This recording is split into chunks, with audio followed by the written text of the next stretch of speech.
Halo Sobat Quran yang terkasih, kembali lagi bersama saya, Pastor Yos Fernandes Mamatus dalam Renungan Harian, Jumat 12 Agustus 2020.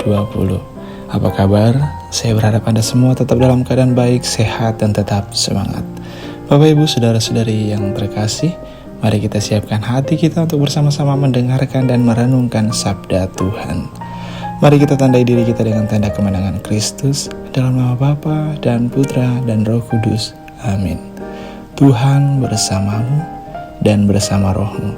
Inilah Injil suci menurut Matius. Pada suatu hari datanglah orang-orang Farisi kepada Yesus untuk mencobai dia. Mereka bertanya, apakah diperbolehkan orang menceraikan istrinya dengan alasan apa saja? Yesus menjawab, tidakkah kalian baca bahwa Ia yang menciptakan manusia sejak semula menjadikan mereka pria dan wanita? Dan Ia bersabda, sebab itu pria akan meninggalkan ayah dan ibunya dan bersatu dengan istrinya sehingga keduanya menjadi satu daging. Demikianlah mereka itu bukan lagi dua melainkan satu.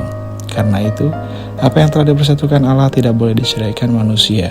Kata mereka kepada Yesus, jika demikian, mengapa Musa memerintahkan untuk memberi surat cerai jika orang menceraikan istrinya? Kata Yesus kepada mereka, karena ketegaran hatimu lah Musa mengizinkan kalian menceraikan istrimu. Tetapi sejak semula tidaklah demikian. Tetapi aku berkata kepadamu, barang siapa menceraikan istrinya, kecuali karena zina, lalu kawin dengan wanita lain, ia berbuat zina. Maka murid-murid berkata kepada Yesus, jika demikian halnya, hubungan antara suami dan istri, lebih baik jangan kawin. Akan tetapi Yesus berkata kepada mereka, tidak semua orang dapat mengerti perkataan ini, hanya mereka yang dikaruniai saja. Ada orang yang tidak dapat kawin karena ia memang lahir demikian dari rahim ibunya. Dan ada orang yang dijadikan demikian oleh orang lain. Dan ada orang yang membuat dirinya demikian karena kemauannya sendiri demi kerajaan surga. Siapa yang dapat mengerti, hendaklah ia mengerti. Demikianlah sabda Tuhan. Terpujilah Kristus. Bapak Ibu Saudara-saudari yang terkasih, Injil pada hari ini bercerita tentang salah satu ciri hakiki perkawinan dalam gereja Katolik. Ciri hakiki yang dimaksud adalah tak terceraikan. Gereja Katolik tidak mengenal kata cerai. Apa yang dipersatukan oleh Allah tidak boleh diceraikan oleh manusia. Itu adalah salah satu konsep dasar yang mesti dimengerti oleh setiap orang Katolik yang telah mengikat diri mereka dalam suatu ikatan perkawinan, atau mereka yang hendak mengikat diri mereka dalam suatu ikatan perkawinan. Perkawinan dalam gereja Katolik adalah sesuatu yang kudus, sesuatu yang suci, karena itu adalah yang dikehendaki oleh Allah sendiri, dan perkawinan dalam gereja Katolik dianggap sebagai sebuah sakramen. Sakramen berarti tanda dan sarana keselamatan, tanda dan sarana kehadiran Allah. Dikatakan sebagai sebuah sarana itu seperti ini. Misalnya, Bapak Ibu Saudara-saudari yang terkasih, kalau Bapak Ibu hendak pergi ke sebuah kota atau sebuah tempat yang menjadi tujuan untuk kita biasanya menggunakan sarana transportasi. Ya, sarana transportasi bisa kita menggunakan motor, bisa menggunakan mobil pribadi, bisa menggunakan kereta atau pesawat atau apapun lah. Nah, kemudian kalau perkawinan dikatakan sebagai suatu sarana keselamatan yang datang dari Allah, sarana keselamatan dari Allah, maka kita bisa mengerti bahwa kalau kita mau selamat, kita menggunakan sarana-sarana yang ada. Salah satu sarana untuk mencapai keselamatan adalah dengan memilih atau dengan memutuskan untuk hidup dalam sebuah lembaga perkawinan. Jadi Bapak Ibu Saudara-saudari yang terkasih yang hidup dalam ikatan perkawinan atau yang memutuskan untuk hidup dalam sebuah perkawinan, artinya Bapak dan Ibu sepasang suami istri itu memilih perkawinan atau memilih hidup perkawinan untuk mencapai keselamatan. Lalu bagaimana kehidupan perkawinan itu sungguh-sungguh menjadi sarana untuk menuju kepada keselamatan? Bapak Ibu Saudara-saudari yang terkasih, salah satu nasihat yang luar biasa dari Paus Fransiskus berkaitan dengan kehidupan keluarga dan kekudusan dalam keluarga. Jadi Paus Fransiskus mengatakan bahwa kekudusan itu tidak jauh dari kita, tidak jauh dari seorang bapak keluarga, tidak jauh dari ibu rumah tangga, tidak jauh dari sepasang suami istri.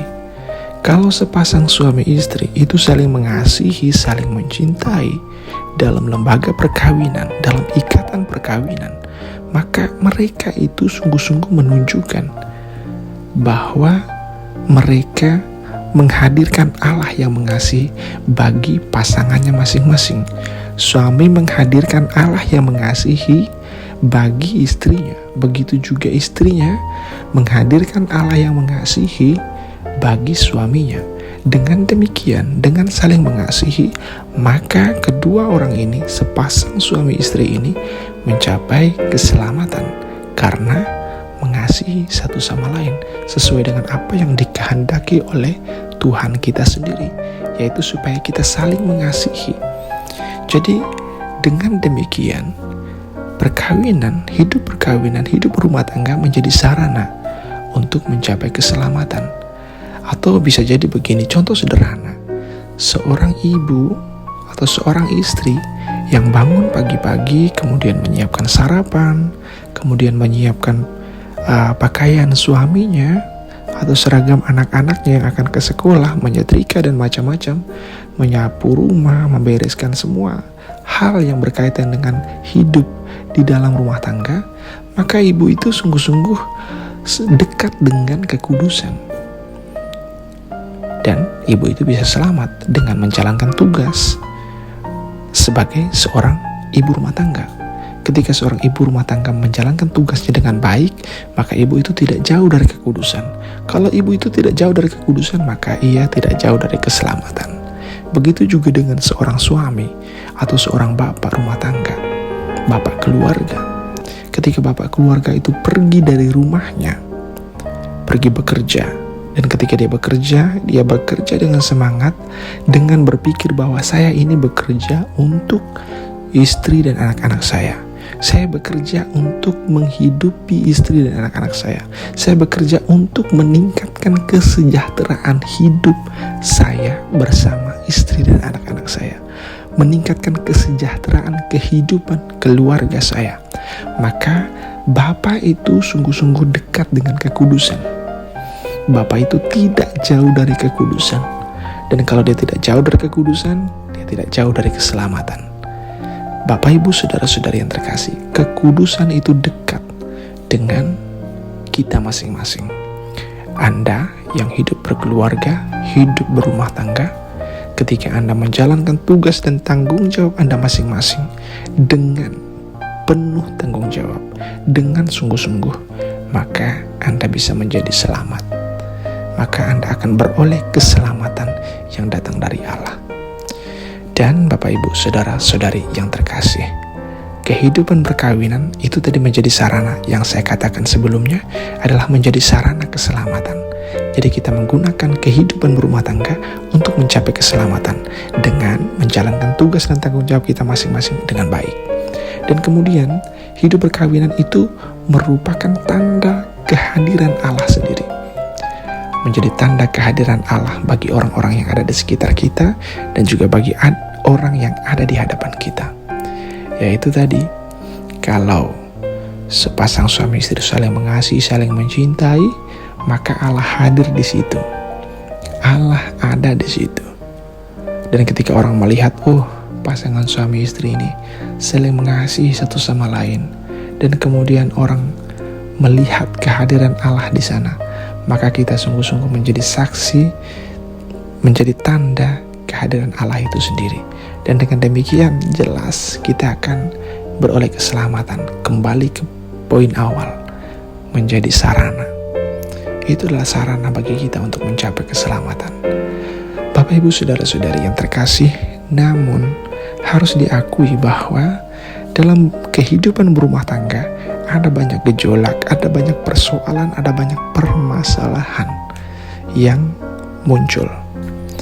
hal yang sepele, hal yang sederhana kadang-kadang bisa menjadi besar, kadang-kadang bisa menjadi titik awal bagi masing-masing orang untuk memutuskan berpisah, untuk memutuskan menyelesaikan hubungan sebagai suami istri. Bapak Ibu saudara-saudari yang terkasih, salah satu penyebab, salah satu polemik yang menyebabkan sepasang suami istri itu kemudian memutuskan untuk berpisah adalah gagalnya membangun komunikasi yang baik. Ketika kita berbicara soal moral perkawinan, itu kita berbicara soal komunikasi yang baik antar pasangan.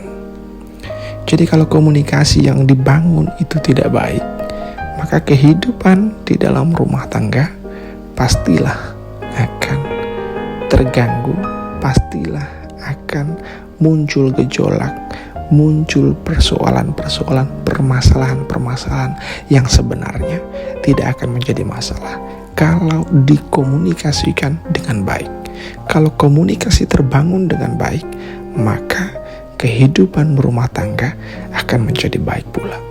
Komunikasi yang baik merupakan fondasi yang utama untuk membangun kehidupan berumah tangga yang harmonis. Bapak Ibu saudara-saudari yang terkasih, kalau kita pernah mendengar ada 3 kata-kata emas yang menjadi hal baik kalau dipraktikkan di dalam kehidupan berumah tangga. Kata-kata yang dimaksud adalah kata tolong, terima kasih, dan maaf. Kita perlu juga meminta tolong, membiasakan menggunakan kata tolong. Tolong buatkan kopi, tolong siapkan sarapan, tolong siapkan pakaian, tolong siapkan ini, siapkan itu, tolong. Dan kemudian kita juga jangan lupa untuk mengucapkan terima kasih atas hal-hal kecil, hal-hal baik sekecil apapun itu yang dilakukan oleh pasangan. Terima kasih untuk kopinya, terima kasih untuk sarapannya, terima kasih. Apa susahnya mengucapkan terima kasih untuk orang yang kita cintai? Apa sulitnya mengucapkan terima kasih untuk hal-hal baik yang dilakukan oleh orang-orang terdekat kita? Kadang-kadang ketika hal baik itu dilakukan oleh orang yang terdekat dengan kita, kita abai, kita lupa untuk bilang terima kasih. Kita anggap bahwa itu memang sudah tugasnya dia, itu sudah tanggung jawabnya dia, jadi tidak perlulah berterima kasih kepadanya. Bapak Ibu saudara-saudari yang terkasih, pikiran yang demikian mestinya dijauhkan dari dalam diri kita. Kita mudah untuk bilang terima kasih kepada orang asing yang berbuat baik kepada kita. Sekecil apapun itu, kita dengan mudah bilang terima kasih. Tetapi ketika istri atau suami berbuat baik kepada kita, kita abai. Kita tidak mengucapkan terima kasih. Kita menganggap bahwa itu adalah sebuah kewajiban, itu adalah sebuah keharusan, sehingga tidak perlu atau tidak wajib bagi kita untuk bilang terima kasih. Dan kemudian kata yang ketiga adalah maaf. Bapak Ibu saudara-saudari yang terkasih, kita perlu saling mendahului dalam mengucapkan kata maaf. Terlepas dari apakah kita benar, apakah kita salah, kita harus saling mendahului dalam mengucapkan kata maaf, atau dahului setiap kalimat kita dengan kata maaf kalau kita mau menasihati orang lain, menasihati pasangan kita, orang yang ada di hadapan kita. Contoh, kita bilang, maaf Bu, apa yang Ibu lakukan itu agak keliru, kalau bisa tolong diperbaiki. Maaf Bu, ini agak kurang pas, tolong lain kali diperhatikan supaya tidak lagi terjadi seperti ini. Jadi kita menggunakan kata maaf itu lebih dulu, mendahului kalimat kita atau nasihat-nasihat baik kita dengan kata maaf, sehingga orang merasa dihargai, bukan dihakimi. Bapak Ibu Saudara-saudari yang terkasih, kata-kata ini kerap kali kita lupakan, kita abaikan ketika kita berhadapan dengan orang yang kita kasihi, dengan orang yang kita sayangi, dengan orang yang dekat dengan kita. Maka pada hari ini saya ingin mengajak kita semua untuk membiasakan diri kita menggunakan kata-kata yang positif, kata-kata yang baik, sehingga komunikasi yang dibangun merupakan komunikasi yang positif pula. Bapak Ibu Saudara-saudari yang terkasih, hidup berumah tangga itu adalah kehidupan yang tidak mudah. Tidak ada kehidupan rumah tangga yang tanpa masalah. Setiap rumah tangga pasti memiliki persoalan, permasalahannya masing-masing. Entah besar, entah kecil. Tetapi satu hal yang perlu kita perhatikan, terlepas dari semua masalah-masalah yang ada, kita perlu membangun komunikasi yang baik. Komunikasi yang baik menjadi dasar yang baik untuk kehidupan rumah tangga yang baik. Dan Bapak Ibu Saudara-saudari yang terkasih, ada seorang bijak yang berkata seperti ini: kehidupan rumah tangga itu seperti kita berada dalam sebuah perahu yang mengarungi suatu lautan. Jadi begini Bapak Ibu Saudara-saudari yang terkasih, kita ketika ada orang yang menikah, kita berkata, selamat menempuh hidup baru, selamat karena telah membangun kehidupan rumah tangga, selamat memasuki hidup baru. Dan yang satu lagi yang tidak jarang kita dengar adalah, kalian telah membangun bahtera rumah tangga yang baru, maka selamat, profisiat untuk kalian. Kita katakan membangun bahtera rumah tangga. Nah, kalau namanya bahtera rumah tangga, artinya kehidupan perkawinan itu seperti sebuah bahtera yang mengarungi suatu lautan kehidupan. Kalau bahtera ada di lautan kehidupan, maka pastilah kita akan berhadapan dengan angin, dengan gelombang, dengan badai di lautan kehidupan itu. Si bijak ini berkata, kalau kamu berhadapan dengan badai, dengan angin, dengan gelombang yang besar, pastikan bahwa kamu tetap ada di dalam bahtera itu. Jangan lompat dari bahtera itu. Sebesar apapun badai dan gelombang yang menghantam bahtera rumah tanggamu, jangan kamu lompat dari bahteramu. Jangan kamu keluar dari bahteramu. Ketika kamu lompat, kamu tidak akan menemukan ketenangan dan kedamaian. Ketika kamu lompat dari bahtera, maka kamu akan berhadapan dengan masalah yang lebih besar lagi, yang lebih dahsyat lagi. Kamu akan tenggelam di dalam lautan dan badai kehidupan itu. Bapak Ibu Saudara-saudari yang terkasih, Yesus mengingatkan supaya kita tidak bercerai, supaya kita hidup dalam kesetiaan satu sama lain. Dan salah satu hal yang perlu diperhatikan bersama adalah, dalam gereja Katolik, hakikat perkawinan adalah kesepakatan. Kesepakatan kita atau Anda yang hidup dalam sebuah rumah tangga itu dimulai dengan sebuah kesepakatan. Di dalam upacara perkawinan, pasangan baik pria maupun wanita menyampaikan kesepakatan. Saya sebut nama, kemudian memilih engkau untuk menjadi istri saya. Saya berjanji untuk setia kepadamu dalam untung dan malang, dalam suka dan duka, dalam sehat dan sakit. Jadi ini sebuah kesepakatan. Artinya kalau sudah sepakat, ya apapun masalahnya nanti yang akan dihadapi di kemudian hari, tidak akan menjadi alasan untuk berpisah. Maka Yesus katakan tidak bisa untuk bercerai. Gereja Katolik juga menentang perceraian. Tidak ada perceraian dalam gereja Katolik. Bapak Ibu saudara-saudari yang terkasih, semoga kita semua hidup dalam semangat untuk mengasihi satu sama lain, untuk setia satu terhadap yang lain. Belajar menjadi setia itu tidak gampang, tetapi bukan berarti tidak mungkin. Yesus sendiri sudah menunjukkan teladan kesetiaan. Dia setia kepada kehendak Bapa, bahkan ketika menjadi setia itu membuatnya harus berhadapan dengan persoalan yang begitu rumit. Ketika dia harus disiksa, disesah, dihina, bahkan disalibkan, dia tetap setia. Setia kepada kehendak Bapa. Bapak Ibu, saudara-saudara yang terkasih, kalau dari Yesus kita bisa lihat bahwa menjadi setia tidak gampang.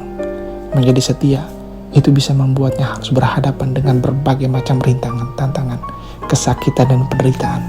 Tetapi karena dia setia, maka dia beroleh kemuliaan dari Allah Bapa di surga. Dan kalau hari ini dan seterusnya kita setia, baik kepada Allah maupun kepada pasangan masing-masing, dengan setia juga dengan panggilan masing-masing, maka kita akan beroleh kemuliaan dari Allah. Kita akan beroleh ganjaran kemuliaan dari Bapa kita yang ada di surga.